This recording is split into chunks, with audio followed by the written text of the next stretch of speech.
Yeah, at work, one of the servers was out there talking about like XXXTentacion, the memes about him, and he asked the other server if he'd like seen the memes, and the server was like, "Oh yeah, I've seen those X videos." And I was like, "Bro, there's customers right there. You don't want to be saying that." Hi guys, welcome back to Baja Books. Today we're talking about Elantris, chapters 9 through 12. I'm your host, Baird. I'm here with our co-hosts, Dylan, Schmillen, McGillen, and Patrick. Mr. Sloppy Style, bro.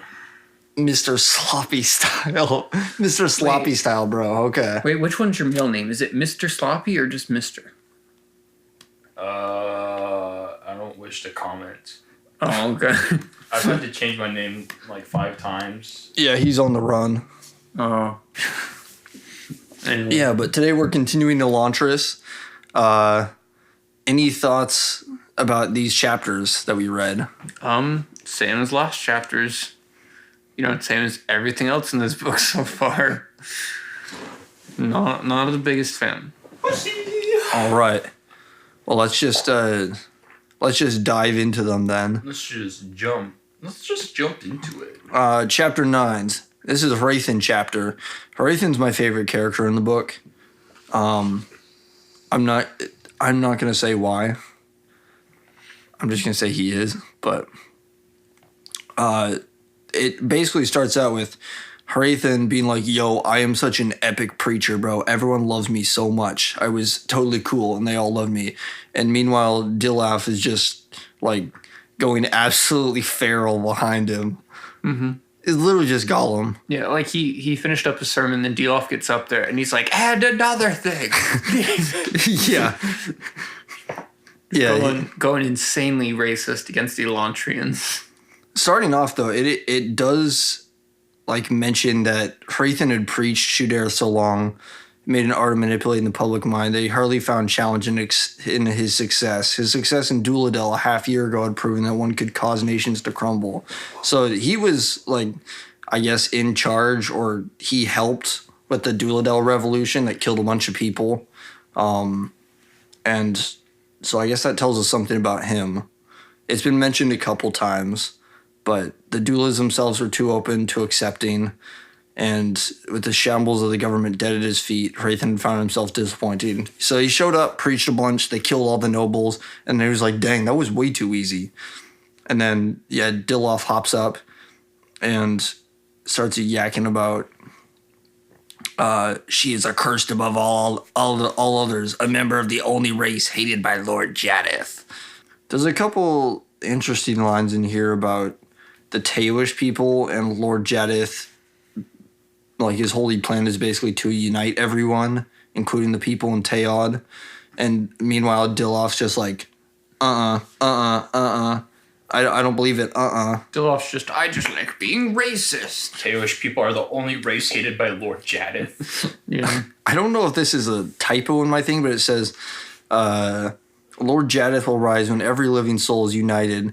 The Taoish will be no obstacle if we destroy them. When the final Teo heaves his last sigh, when the Elantrims have been burned from the face of Cycla, then all men will fall a word, then Jadith will come. It says the Elantrims. What the But I think that's a typo in this book because it's online. Mm-hmm. Yeah. Yeah. And then, so Hrathen and Dilaf afterwards, they end up going to a meeting with these nobles, and they're like, "Hey, you guys should join us." Yeah. They show up, and then where is it? Yeah, they get there, and Hrathen's like, "Greeting, lords." And then we get a character named Idan, which we already met a character named Iadon, so that's not confusing at all. For some reason, his name is like one letter off from the other guy. I don't even remember this guy, dude. Edon. Yeah. And then he's complaining about how, "Oh, you promised us something." Hrathen's like, "Relax, bro. Don't worry. I got you. I always pay back the homies." And then Duke Telri shows up despite not being invited because he's one of the most powerful men in Arlon. And he's like, well, who do you perceive as our enemy? And Raytheon's like, the Elantrians. And Dilith's like, ooh. And then, Yeah, it's actually a direct quote from the book. direct quote from the book. He actually says, "Stroke it silly." Yeah. He says it's stroke it Rayon Stroke style. it halfway silly. And then he kind of just talks to them in a way that they understand, where he's like, yo, the king is an idiot and your power and your titles are connected to him. So if he falls or if he's impotent, then you guys are going to fall and the peasants are all going to kill you and you guys will lose your money and all that stuff. And if you come to my church, then we could help you because regicide, kill your king, help me out instead. And they're all like, okay, that's cool. And yeah, there's a lot of comments about like the Derethi priesthood and how nobody rules without the allegiance to Shu-Dereth, and essentially they just hold control over everyone, even if they aren't directly Derethi. The nobles are like, enough wordplay, give us answers. And he's like, Jedeth rewards his followers. They're like, how will he reward us? And he's like, power and money. Except he doesn't actually say power and money because he's trying to like get them to convert, but he knows that's what they actually want. And then, yeah, Dilaf pops up and he's like, do not forget the well of desecration that pollutes our land. Remember Elantris, you must cleanse the world of them. And everyone's like, okay, buddy, calm down. And that kind of ends the meeting. And he's like, yo, Telri, come talk to me. And then Telri gives him a blowjob in the bathroom. And he's like slurping it silly style. And then he says, have I secured my place? He's like, only if you suck the balls too. But he's like, my master commands. Yeah. it's just like, God says 10 more minutes. God says 10 more minutes. God says turn around and bend over. And then we get chapter 10. And this is another chapter where I don't know why Galadon puts up with this dude. Like, I legitimately do not understand why Galadon is still hanging around this guy. Because it's like they're trying to go save some people. And they're like, oh, there's some people coming in. It's 3 people instead of 1. And Raodon's bright idea for distracting them is just shoving Galadon to the middle of the courtyard. And this time, like last time at least, he was running with him, and that was the distraction. But now he's just like, you know what? You can just go out there and like, hopefully they don't get you. Okay, bye.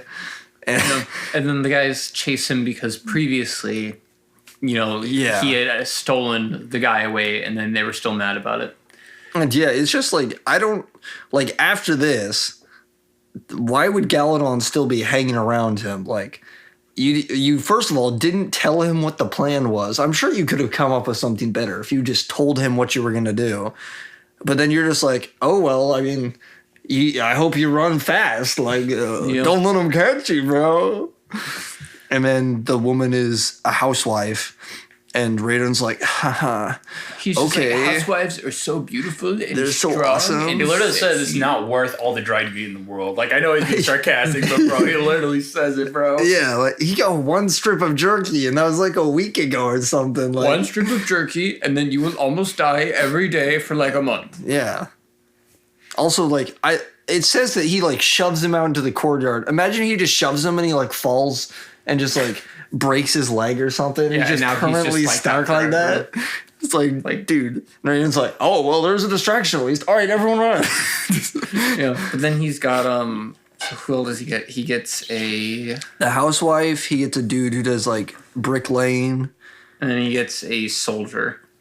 Yeah, which is Yeah, I feel like that's a pretty good but like matchup. He straight up starts like rizzing up the housewife. He's just like, housewives are so strong. They're so and beautiful, awesome. and like housewives are so much stronger than like everyone else. Like it's so hard being a housewife compared to any other job. Yeah, he's like, if you're like any other housewife, you're probably more skilled than anyone here. Like He's risen him up. he's like, I may be married, but like I ain't married in Elantris. Yeah, and then he has the craftsman guy they got before, Mareshi, like basically just yap about how he got saved and give them like this whole story. And And then he's like, haha, all right. He's like risen up the soldier too. He's like, it isn't, however, I'd match Andel's legion of soldiers against any nation. I always found them full of honor and disciple and skill. And he's just heard like, that they were also very fertile. he's like, well, Solom, I'm glad to have you. A professional soldier of your skill will certainly make us all feel a lot safer around here. The guy's like, whatever your lordship needs. And he's like, all right, now bend over. Also, the dude doesn't have a sword, though. Yeah. So it's just some guy. I mean, he probably has more training to, like, fight, but still, that's not really... Like, he is still just a dude. He is still just a dude. Yeah. And then they do bring up something that I did think was kind of interesting. They're like, yeah, why aren't there any children? And he's like, I don't know, they die. Yeah. Yeah, so that begs the question, why aren't there any children? If there are, where are the children? Mm-hmm. And then we get They're on the island. They're on the island. Jeffrey Epstein, is that you? Where are the children? Oh, wow, I found all these children in this basement. Oh, no. And then we get some of his plan, which is he wants them to build a roof. And so now we've got shoes and a roof. He laughs when he says it. That's important. Ha, ha, ha. Yeah. Build a roof for me, stupid peasantry. Stupid peasants. And then... Anyway, I'm going to go show this housewife around in my secluded chamber. Yeah. And then there's this weird conversation where Galadon... I almost said Sul. Where Galadon is, like, talking to him about, you know, what the plan is and helping them escape and stuff. And Galadon starts asking, like, yo, so what is the plan? Like, what are you going to do about any of this? And Raiden is basically just like, haha. You'll have to figure it out. All right, bye. He's like, Doc, are you making a gang? And he's like, no. No, definitely not. I would never do that. I would never do that. I would never make a gang just like all these other people. That'd be crazy. Yeah, and then... Oh, yeah, they go and see Andon, and they're, like, watching him from a long way away, because Raiden thought he could... He's crazy. He's literally Mr. Crazy. And yeah, they find him, and Raiden's like, oh, that's not a Baron, but that is like one of the sculptors. He says, Galadon literally says, we each have our own ways of dealing with death. The rumor says Andon's insanity was a conscious decision. So he's just doing it just because he wants to be interesting. Yeah. Like, he thinks he's special. He thinks, maybe people will like me if I'm just so crazy. If I'm so crazy. Also, Galadon, like, pretty much instantly, once he realizes that Raiden can, like, recognize this guy, he recognizes who he is, and he's like, wait a second, I'm not good with Aeons, but, like, Aeon for spirit is Rayo, and you call yourself Spirit, and the king of Arlon has a son named Raiden, and you say you know all these barons. Yeah, and then he's like, wait, you're not the crown prince. And he's like, unfortunately, yes. And then he's like, whoa, and they start making out. What? Well, why is that the thing that gets the what? Out of everything we've said so far. I don't know. And then he's asking I almost said Galadon. It's Raoden's gay older brother. Galadon. Yes, Galadon's asking Raodon. I don't know where I got gay from. I just think it says Raodon, and then I was just mixing Galadon, so Galadon. He's asking him who he was, and he's like, I'm a farmer. I'm an orchard keeper. And Raodon's immediate reaction is like, I'm sorry, Galadon, but you just don't seem like a farmer to me. You have the build for it, but you seem to... and Galadon's like, bro, are you saying I'm stupid? Like, or are you saying that I'm too intelligent to be a farmer, bro? Like, what is this? Are you saying all farmers are uneducated and stupid? Like, he's like, no, but like, yeah, it's some awful double standards here. And then they have an interesting conversation about how Elantris is a harsh place and children just don't last very long. And then we get a Aeon showing up, which is actually Raoden's old Sion. And it's like dead or crazy or whatever. It's Mr. Crazy. And apparently the Sions get the Rayod also, or some form of it. and so it doesn't recognize Raiden or anything, and it just kind of floats all over the place and moves around like dizzy loops and stuff. And Raiden's like, man, that's kind of sad. That's basically it for that chapter. Mm-hmm. Yeah, and then the chapter ends, and we get chapter 11, which is back to Sereni. Yeah, not much with this chapter. We get a little bit more progress with Raoden's gang coming together. And we learn, I guess, a tiny bit about Galadon. Yeah. This chapter 11 is like, there's a large section about food for some reason. Mm-hmm. They keep mentioning the pig. Oh yeah, because for some reason they have to mention so many times that Hunky K is such a good like chef. Mm-hmm. Bro, that's why he's hunky. Yeah. It get you a man who can cook, you know? Yeah, and then they get some people over, and this is where we meet a ton of characters, and we just get a ton of like names thrown at us. And Keen does this interesting thing where he's like, that's what your husband thought. And she's like, why do you keep referring to Raiden as your husband? I know I'm married. No need to keep pointing it out. And it's like, bro, yeah, her husband's dead. Why would you be like, your husband? Your dead husband. Your dead husband. Remember how your husband's dead? I just thought I should remind you. I just thought I'd remind you that. And yeah, the people who showed up are mostly like wealthy people and just want like to take care of the king because he's awful. And then the one guy this is basically like his last line. He's pretty much just he's poor. He's poor because his lands are on like the chasm that runs through everything. And so he doesn't get enough like crops done. And so this is like his last chance to secure his title. Because if you lose enough money, then you stop being rich and famous. Wait, who is? Edon? The fat guy? Where is it? Yeah, Edon. Yeah. Baron of Tea Plantation. Yeah, because the way the like system of government works is the more financially better off you are, the better title you get. And if you drop beneath like a certain holding, then you lose your title. So this dude, because his farmlands just have a huge chasm running through them, he's not doing too well. Yeah. And then after they start meeting up and talking, they start talking about the widow's trial that Sereni's supposed to go through, where she just like hands out blankets. Which I like how they're just like, oh, you didn't know about that? And she's like, dog, I've been here for like a week. Wait, you didn't know about this? This tradition that's exclusive to our country? This super obscure tradition? Yeah. And then this whole section to me kind of feels like when Vin first meets like Kelsier's gang in Mistborn, except done way worse.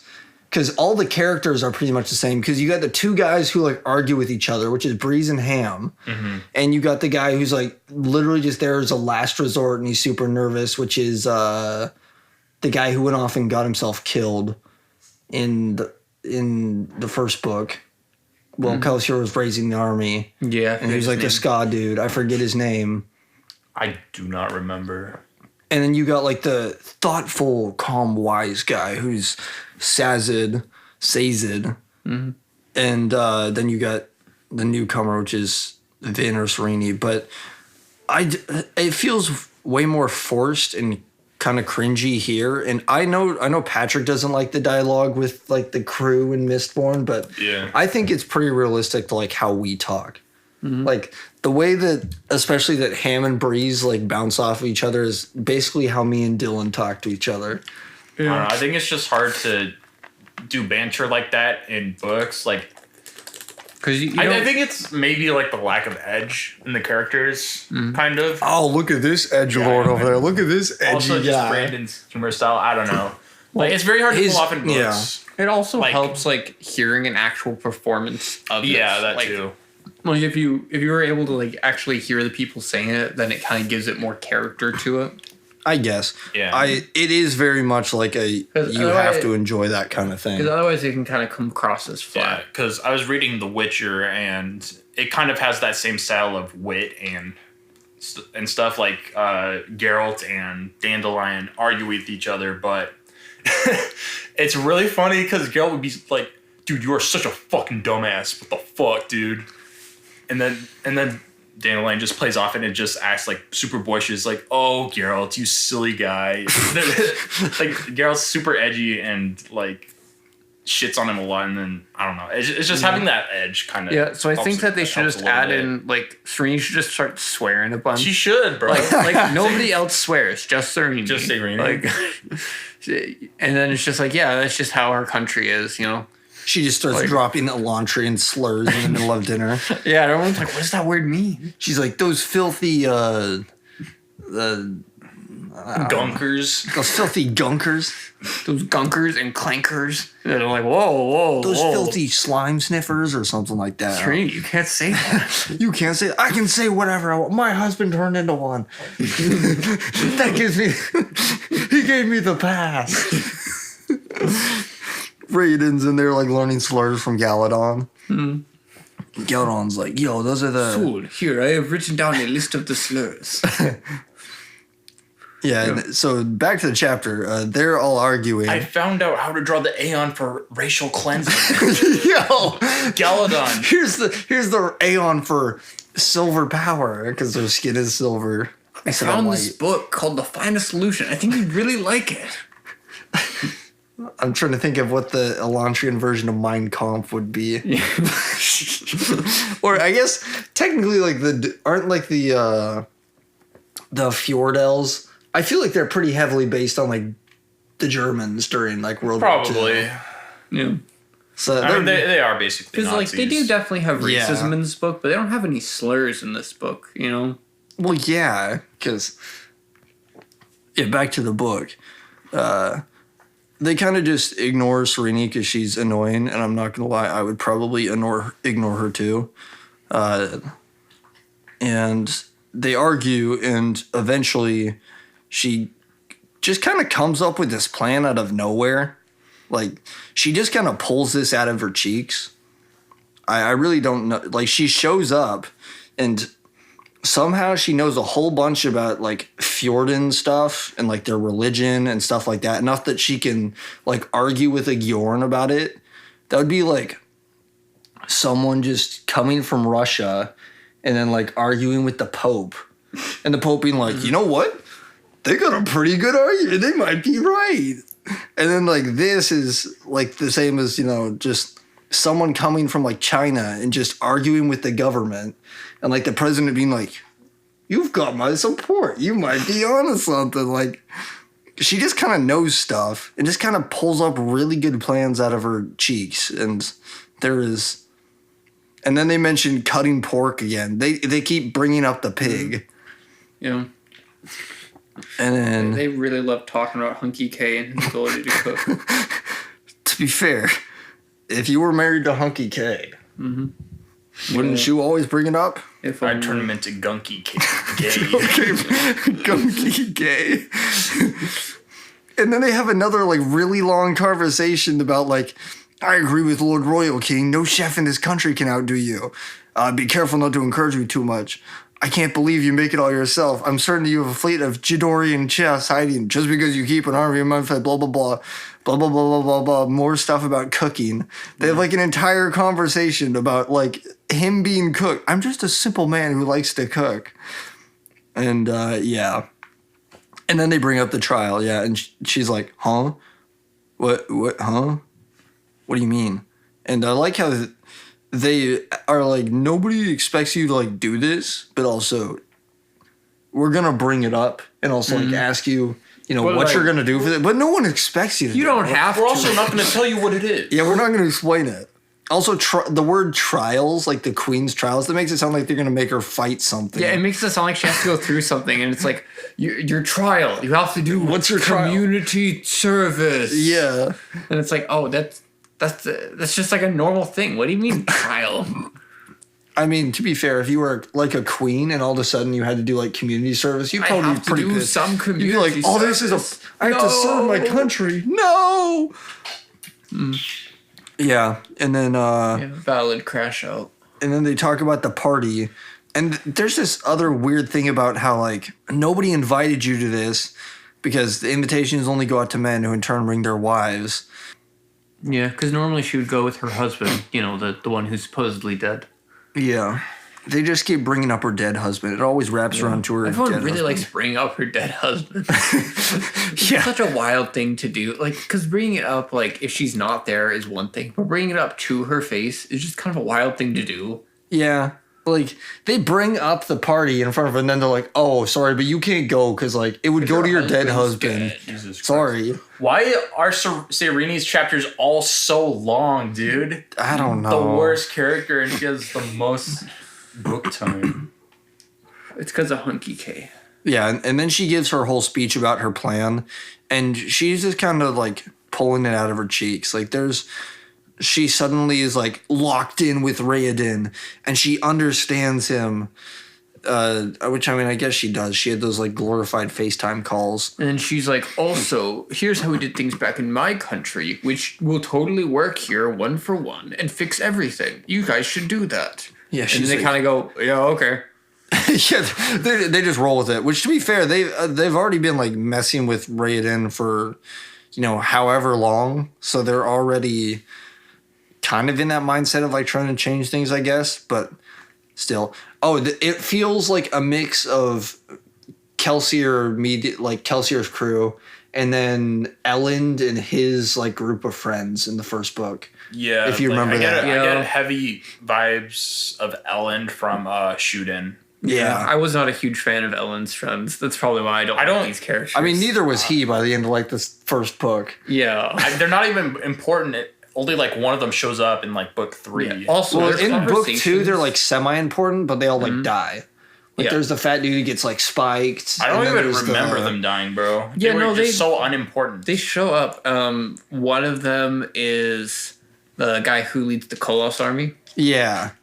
And the other one is the one inside the city who gets spiked by Zane. Their conversations, though, were so much shorter than these conversations. Yeah, Ellen had super short chapters. That's what most of it was. And I feel like he took this and realized, oh, this doesn't work, and just made it better in Mistborn, because Mistborn was written after this, obviously. So I know I feel like this turned into what we got in Mistborn. And it works better. He got better at it and realized, maybe I shouldn't make these, like, this long, the entire chapter. Maybe, like, really long politics is kind of boring and I should shorten them. Yeah, and then they go back into dessert. Now, Keen, please tell me you haven't forgotten dessert. And he's like, oh, forget dessert? What? Dessert. Why would I forget dessert? And I'm Hunky K. I love food and making food. Dessert. Hunky K with the dessert.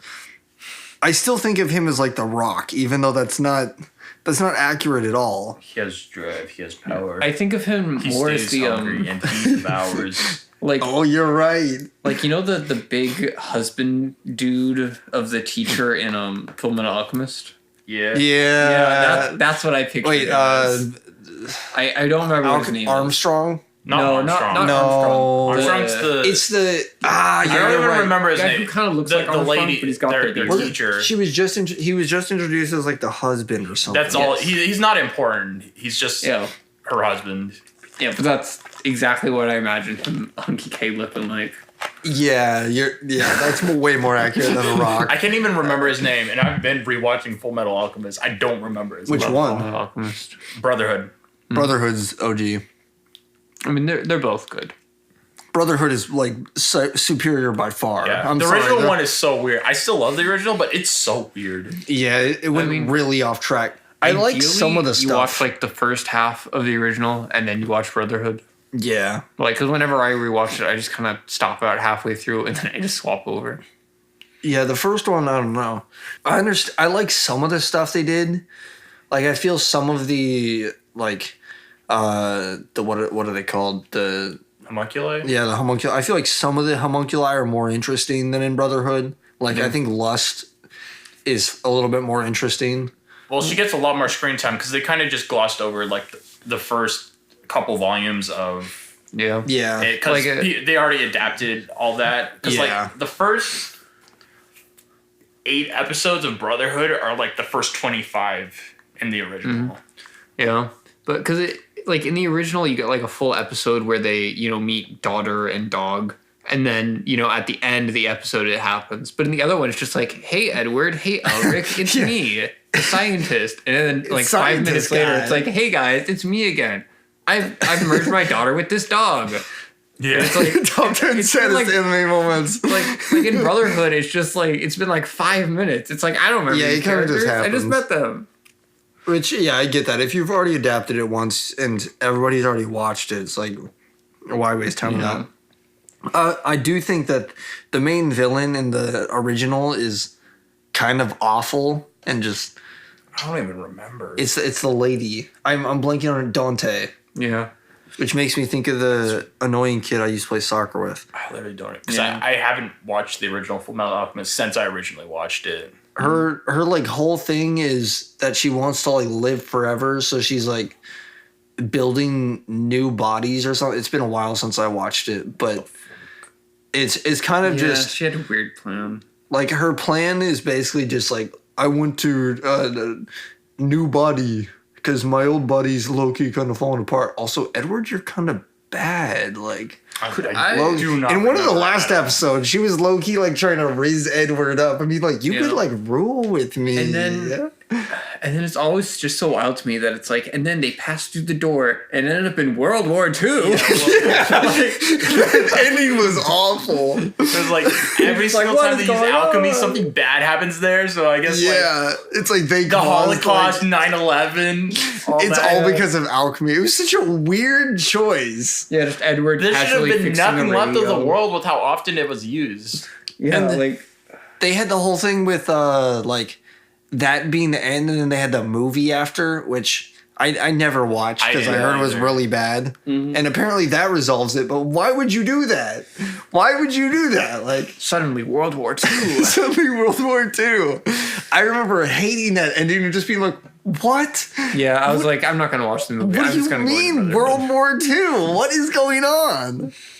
At least the one, who's the homunculus who turns into water? The water homunculus in the original. The water homunculus? In the original, she's their mother. Because in the original one, they bring their mother back to life, and she's the water, the liquid homunculus. And then only in the original? Yeah. Yeah. Because in Brotherhood, she's completely different. Yeah. Is it Sloth? No, it's not Sloth. Is it Envy? No. I think it's Sloth because it has to be Sloth. It has to be one of the ones they didn't show. Sloth. Yeah, because Sloth wasn't in the original series, but all the other ones were. Mm-hmm. Yeah, so I guess it would have been Sloth. This is a real weird conversation to have about this book. Yeah, so that was our yearly side tangent about Full Metal Alchemist. Goated series, by the way. Back to Honky K, everyone's favorite character. Honky K. I think we finished up 11. I think we're on to 12 now. Yeah, 11. It just kind of ends. It just keeps going. They do keeps going, man. They do bring up that everyone's surely this Gorn is not a problem. Surely he won't. You seem to be rather preoccupied with a single priest. And she's like, bro, he's the one who killed everyone on the Dueledel Republic. He's the same guy who got everyone to murder each other. And yeah, that's pretty much the rest of the country. She has some semi-interesting conversations with people, but it's not interesting enough that I actually care to go through it. And chapter 12 is back to Hrathen, the only character I actually care about. I like how this just opens with fantasy racism and Hrathen being all these other languages, they suck.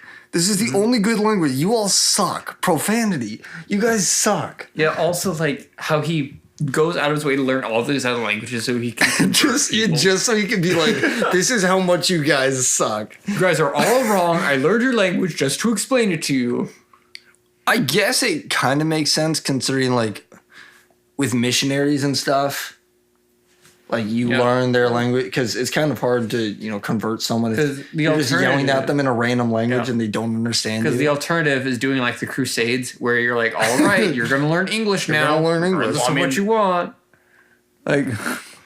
That's basically what's going to happen now because he only has like a few months. Yeah, it's basically like And if he's they gonna kill everyone. if they gave them a month till the Crusades, and he's given another sermon, and we get this whole list of how like the system in like Jaddeth's kingdom works, and it's literally just a bunch of words that sound like sexual acts or slurs. The Odiv, the Krondet, the Gragdit, the Dorvin, the Gragdors, the Ragnats. Bro, what? The common people serve the Arteths and the Dorvin. The Arteths and Dorvin serve the Gradors. The Gradors serve the Ragnats. The Ragnats serve the Gjorns. The Gjorns serve Warren. And Warren serve I Jaddeth. love getting dumped with a whole bunch of fantasy terms. It's great. It makes me so happy. No. It was a subtly organized system. Mm-hmm. Not random fantasy terms. Not overtly organized. Subtly organized. Subtly organized. Yeah, it just kind of throws you a whole bunch, and it doesn't really explain what we've heard some of them, but it doesn't explain what the other ones are. And then he sits down, and he's like, yeah, I'm pretty good. I'm pretty good with these powerful sermons, or I'm going to get them all to convert. And then Dilaf gets up and just starts like ranting and screaming, and everyone's like, oh shoot, this guy might be him. He's basically just being crazy. Yeah, I don't know. This whole kind of like system kind of reminds me of this guy named William. William Bradshaw. Then he's got the one dude Like after William him. Bradshaw, bro. William Bradshaw. Yeah. Yeah, and Hrathen's feeling kind of like jealous because he's like, dang, this dude like actually cares and actually like has passion for this. Yeah, the audience listens more acutely to Dilaf with all of his like motions and like body language and all that. The way he he uses the strongest human emotion, hatred, Which to guide the audience. Probably one of the strongest. I mean, Either that and I'd say- horny.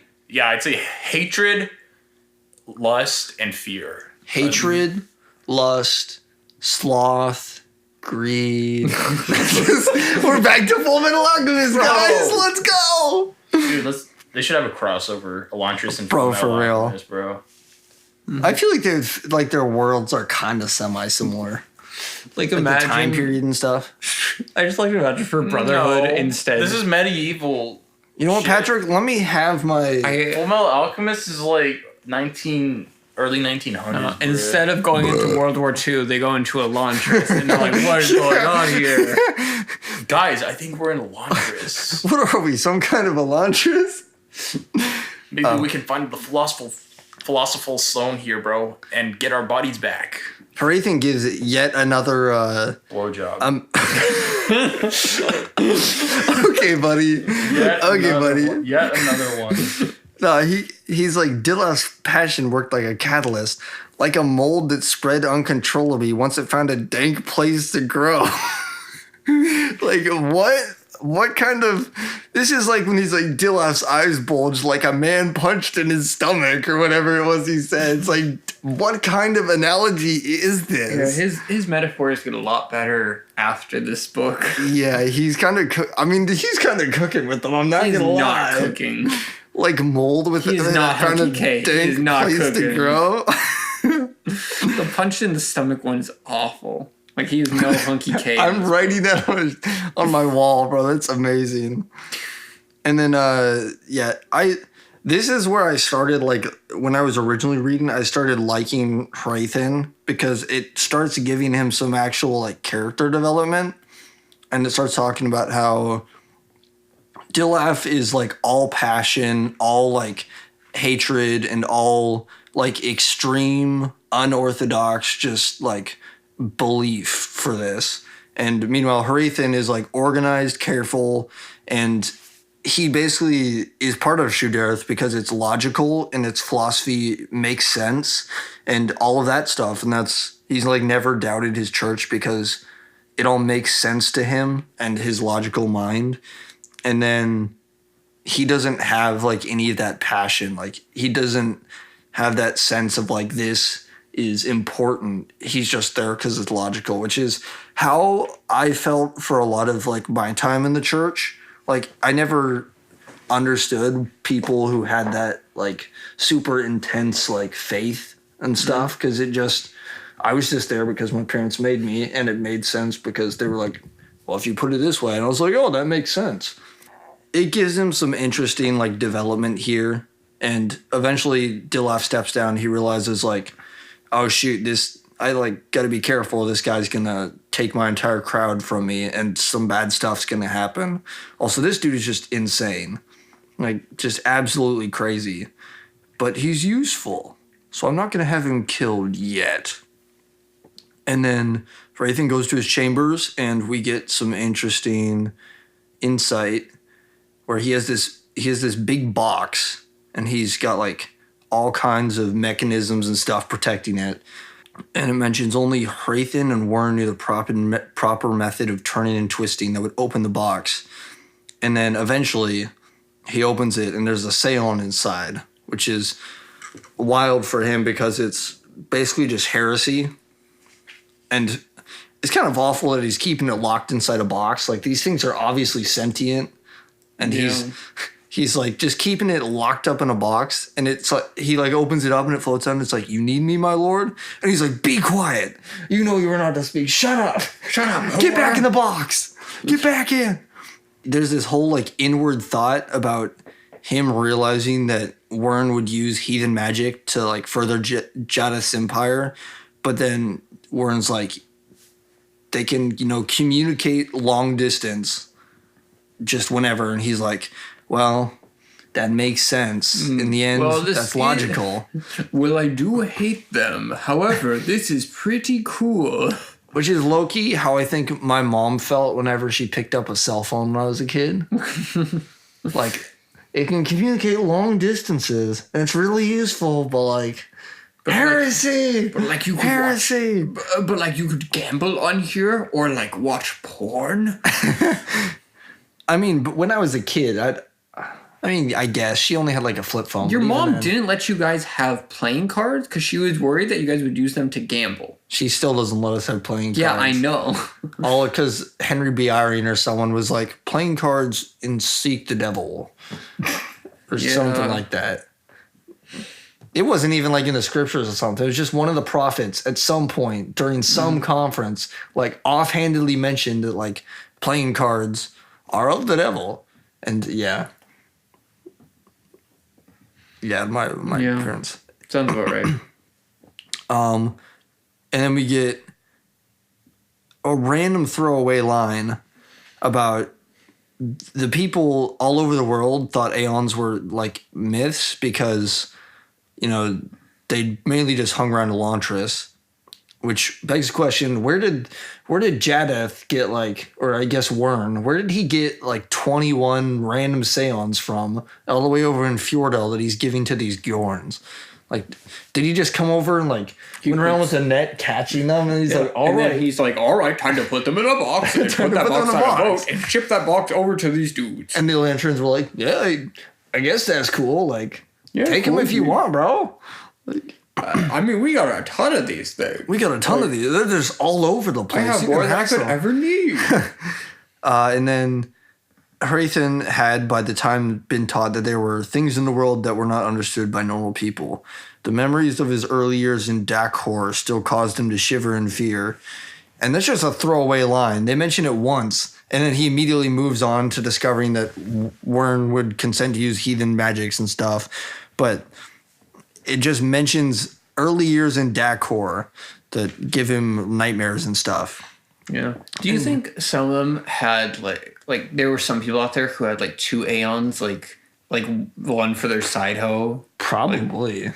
They got like the one with speed dial for shoddy, and the other one's like speed dial. But the other Aeon's just like he's just like, every time he takes me out of the chest, he calls this dude and like sex with her through me, and I have to listen to it. Yeah, and then Hrathen is just like, get me Wern.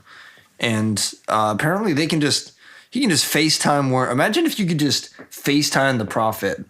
Like, that'd be kind of That'd be kind of wild. Or FaceTime the Pope and tell him about Undertale.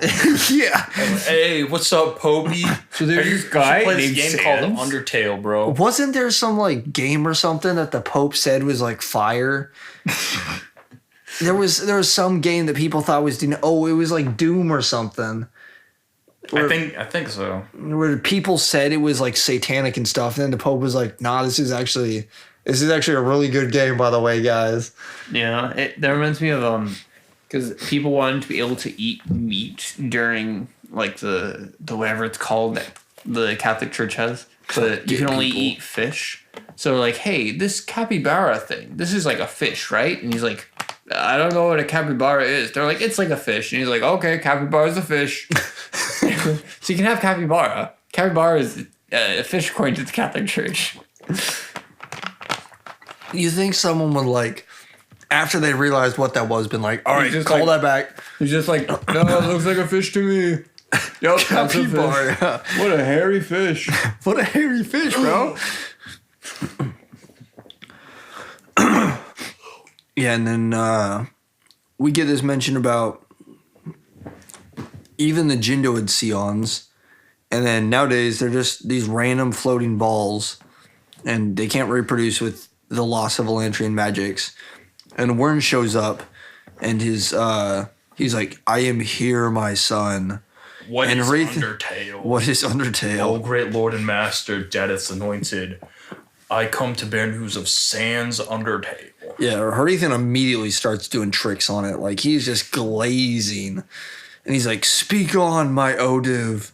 And he's like, "I have a proposal involving one of the lords of Erlon, Great One."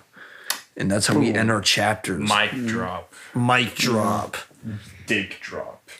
Good old Wern coming through at the end to give us something interesting. What do you think's going to happen next, oh Dildus one? I don't know. I think Hunky K is going to make another meal. Yeah. And then they're all going to eat it. And they're going to talk about it for like a chapter. Every chapter, there needs to be at least one paragraph dedicated to Hunky K. Yeah, they're just like in the middle of a battle. Then it cuts back to Hunky K making the meal. And he's like, "Hey, wife, look at this meal I made." She's like, "Yep, you sure made a meal." And he's like, "Hey, kids, I made food." And they're like, "Wow, yeah, you sure did." I bet you at one point they're going to be like in the middle of a battle and he's going to be helping them fight. And then he's going to be like, "I hope we finish this in time for dinner. I was making this amazing pot roast." And that's how they're going to... I hope it doesn't burn. I hope it doesn't burn. And then he immediately gets shot. Immediately dies. Wow, I can't believe I'm going to make it home for dinner. Then he immediately dies. Like, But somehow he gets brought back to life later in the book just so he can cook them a meal. yeah. And he's like, "I brought back skills from the underworld. I'm going to make you... I can now cook ghost food. I cooked so well for the devil himself that he was like, all right, you can come back to life. This is amazing." Also, yes, the devil is real. Yeah. Suck on that. Suck on that, you slimy little... Turns out all these religions were wrong. The devil is down there and he likes steak. Or he likes pig. He had me roast Cerberus, the three-headed dog. Yeah. Yeah, that truly would be I'm wild. going to be really disappointed if that doesn't happen. He's like, "Convert to Christ. I accept Jesus Christ as my personal Lord and Savior." And everyone else is like, "Who is Jesus Christ?" Me, the devil.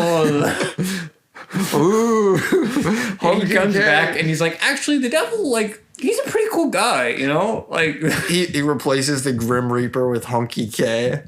He shows up at people's houses and cooks them. instead of like killing people and like He cooks them their last Yeah. meal. He's the cooks them their last executioner. meal and then they die. "I am judge, jury, and executioner." That reminds me of a YouTube video I watched like years ago. That I don't remember how I found it, but it was this really deep fried like PNG slide video of Alvin and the Chipmunks versus first it was like the Backstreet Boys, then it was BTS, and each time like there was something about the Chipmunks being like the number 2 boy band and then getting like absolutely annihilated by like really old school like 2014 YouTube JPEG fire and like intense screaming just deep fried through the wall. And then there was stuff like you watch now. yeah, and then there was a second one that was like BTS, and they did the exact same thing except Alvin and the Chipmunks started like crying about being number 3 boy band, And then I think the next one was like One Direction or something. And there was this super, like the BTS and stuff with this super racist Chinese accent being like, you chipmunkus are going down. You are number 3, your boy band and stuff like that. It was super weird. Thanks for bringing that up. I appreciate that. It's because there was a random line about Alvin and the Chipmunks being like, I am judge, jury, and executioner. And then attempting to like kill him with a laser. Yeah, old school YouTube poops were a weird place, man. Yeah. Those were truly some of like the places of all time. They sure were. On that note, yeah, so that was chapter 12. Next week we'll do chapters, you want to do 13 to 17 or 13 to 18? 13 to 18. All right, we'll do chapters 13 to 18. That's a nice 5-chapter chunk. And the book will hopefully start moving soon.